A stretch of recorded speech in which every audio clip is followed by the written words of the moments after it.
Azərbaycan beynəlxalq müstəvidə etibarlı tərəfdaş kimi tanınır. Prezident İlham Əliyevin 2025-ci ildəki xarici səfərləri də elə bunun sübutudur. Dövlət başçısı ilin ilk işgüzar səfərini yanvarın 13-də Birləşmiş Ərəb Əmirliklərinə etdi. Əbu-Dabi dayanıqlılıq həftəsinin açılış mərasimində iştirak etdi. Dövlət başçısı iyulun 10-u və dekabrın 17-sində də Birləşmiş Ərəb Əmirliklərində səfərdə oldu. O, Əbu-Dabiyə ikinci səfərində Ermənistanın baş naziri Nikol Paşinyanla görüşdü. Azərbaycan diplomatiyasının uğurlu gedişləri ilə yadda qalan bir il oldu. Məlum məsələdir ki, uzun illərdir çox vektorlu siyasətin nəticələrini biz görməkdəyik. Eyni şəkildə də Azərbaycan prezidenti cənab İlham Əliyevin səfərləri ilə müxtəlif ölkələrə və bu səfərlər nəticəsində əldə olunmuş anlaşmalar da bu çox vektorlu siyasətin bəhrəsini, belə desək, ölkəmizə qazandırmağı bacarıb. Bu diplomatiya hər zaman cənab İlham Əliyevin siyasi kursunda region ölkələri ilə, digər dövlətlərlə, beynəlxalq təşkilatlarla dinamik, konstruktiv əlaqələrin qurulmasına fokuslanıb. Prezident İlham Əliyev bu il ərzində 3 dəfə Türkiyəyə işgüzar səfər etdi. Martın 5-də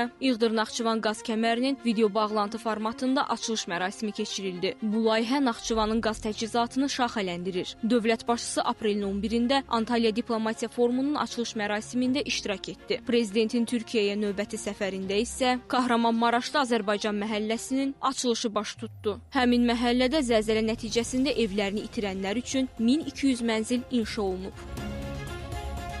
Azərbaycan uzaq şərqlə də əlaqələrini genişləndirir. Prezident İlham Əliyev bu il ərzində 2 dəfə Çinə işgüzar səfər etdi. Aprelin 23-də Pekində ölkə başçısı İlham Əliyev və Çin Xalq Respublikasının sədri Si Jinping Azərbaycan-Çin sənədləri imzaladılar. Prezident İlham Əliyevin Çinə növbəti səfəri sentyabrın 1-də baş tutdu. Dövlət başçısı Şat Plus formatında görüşdə çıxış etdi. Sammit çərçivəsində Prezident İlham Əliyev Ermənistanın baş naziri Nikol Paşinyanla görüşüb. Bakı Avropada da geosiyasi təsirlərini artırır. Azərbaycanın enerji təhlükəsizliyindəki etibarlı rolu onun qərbdəki mövqeyini gücləndirir. Prezident İlham Əliyev Tirana və Kopenhagendə keçirilən Avropa Siyasi Birliyinin zirvə toplantılarında iştirak etdi. Dövlət başçısı Kopenhagendə Ermənistanın baş naziri Nikol Paşinyanla görüşdü. Tərəflər iki ölkə arasında sülhün daha da möhkəmləndirilməsi istiqamətində səy göstərməyə hazır olduqlarını bildirdilər. Eyni zamanda dövlət başçısı Avropa İttifaqı Şurasının prezidenti Antonio Costa və Avropa Komissiyasının prezidenti Ursula von der Leyen, İtaliya və Danimarkanın baş nazirləri, Fransa prezidenti Emmanuel Macron və Ukrayna lideri Volodymyr Zelenski ilə görüşdü. Türk dövlətləri əməkdaşlıqlarını ildən ilə genişləndirirlər. Bu il Macaristanda Türk Dövlətləri Təşkilatının dövlət başçılarının qeyri-rəsmi zirvə görüşünə Prezident İlham Əliyev də qatıldı. Prezident İlham Əliyevin avqustun 8-də Amerika Birləşmiş Ştatlarına səfəri isə Azərbaycanın tarixində yeni səhifə açdı. Dövlət başçısı Ağ Ev rəhbəri Donald Trump və Ermənistanın baş naziri Nikol Paşinyanla birgə bəyannamə imzalayıb. Bu mərasim Cənubi Qafqazda yeni dövr başlatdı. Sülh sazişinin mətni paraflandı. ATƏT-in Minsk qrupu fəaliyyətini dayandırdı. Trip marşrutunun açılması istiqamətində razılıq əldə olundu. Tərəflər arasında iqtisadi əlaqələrin bərpasına başlanıldı. Eyni zamanda 907-ci düzəlişin dayandırılması qərarı verildi. İki ölkə arasında dövlətlərarası münasibətlərin normallaşması ilə bağlı olan artıq atılan addımlar geosiyasi məqamda Azərbaycanın liderliyi bölgədə və artıq geniş arealda qabarıq xüsusilə üzə çıxır. Azərbaycan tərəfinin Rusiyadan gələn taxılın öz ərazisi Ermənistana yola salınmasına verdiyi dəstək, Bakının İrəvana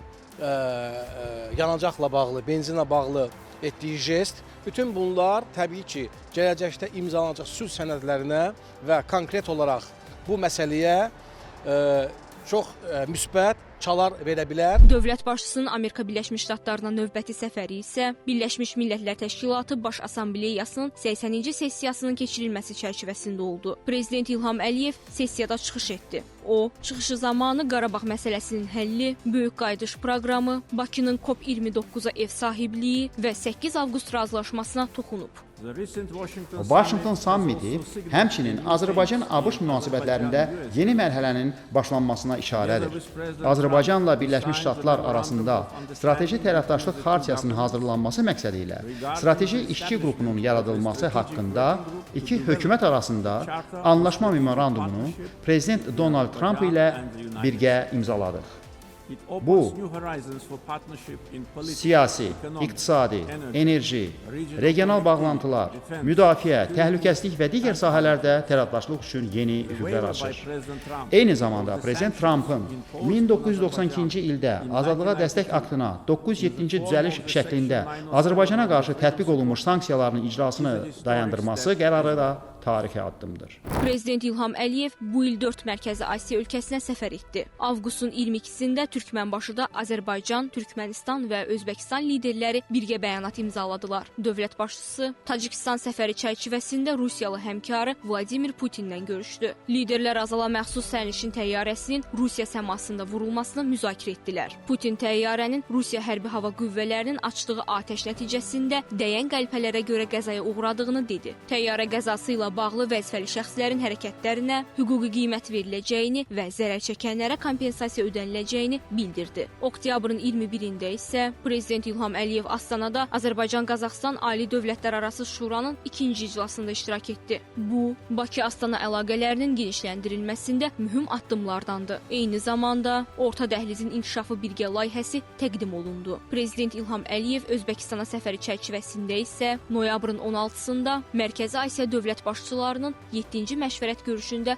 çıxış etdi. Dövlət başçısı oktyabrın 13-də Şarm əl-Şeyxdə Amerika Birləşmiş Ştatlarının prezidenti Donald Trumpın və Misir lideri Əbdülfəttah Əs-Sisinin dəvəti ilə Yaxın Şərq Sülh sammitində iştirak etdi. Sammitdə Ağ Ev rəhbəri Donald Trump Vaşinqton görüşünə toxundu. Budur. Mən bu yaxınlarda bu şəxs üçün müharibəni bitirdim. Azərbaycan, işimi bəyəndinizmi? Bəs sizin həmkarınız hardadır? Budur, buradadır. Siz ikiniz artıq yola gedirsiniz, elə deyilmi? Onlar 32 il müharibə etdilər. Biz isə 1 saata bu məsələni həll etdik, elədirmi? İndi onlar yola gedirlər. Bu yaxşıdır. Düşünürəm ki, bu əladır. Azərbaycan artıq uzun illərdir bir çox ölkələrin əsas ticarət tərəfdaşlarındandır. Bu, Bakıya beynəlxalq aləmdə öz sözünü deməyə imkan verən amillərdəndir. Bugün Azərbaycanın geosiyasi məsələlərdə rolu danılmazdır.